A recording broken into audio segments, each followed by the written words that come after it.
minaaradaha masaajidada iyo caasimada dalxiiska ee Turkiga waa Istanbul.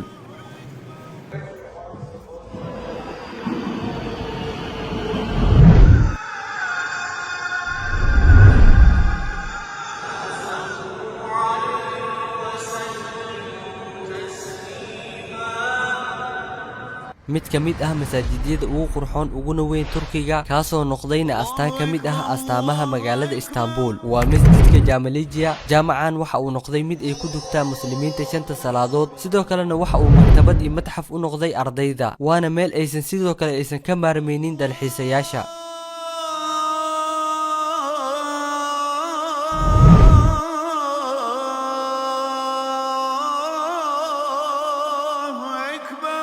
masjidkan waxaa dhisay Rajab Tayyip Erdogan sanadkii 2013 ilaa laga soo gaarayay 2019. lixdii sano ee la dhisayayna waxa ay soo saartay quruxdan.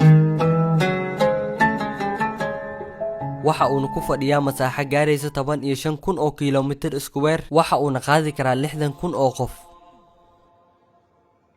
waxa uu leeyahay howlo lagu jiro iyo matxaf lagu soo bandhigo taariikhda islaamka ee Turkiga iyo maktabad buugaagta lagu akhristo oo caam ah.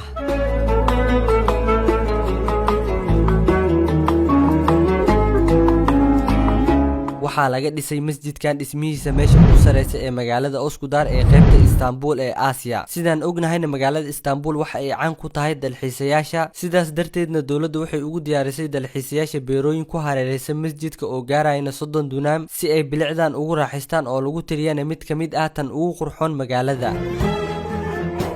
waxa uu galay masjidka Jamalijiya kaalinta koowaad masjidka ugu weyn ee Turkiga, waana masjidka shanaad ee ugu qurxoon adduunka, waxaana nashqadeeyay laba gabdhood oo injineer ah kadib markii ay tartan la galeen injineeradii ugu waaweynaa ee Turkiga. masjidka waxa uu leeyahay 6 minaaradood oo u taagan arkaanul iimaan, 4 ka mid ahna dhirirkooda waa 107.1 mitir, labada kalena waa 90 mitir. 4 minaarad oo dheerna waxay u taagan tahay guushii ay ka guuleysteen salaajiqada Turkida Bisaandiniyiintii, taasna waxa ay na tusaysaa awood ay Turkida ku lahaayeen Istanbul.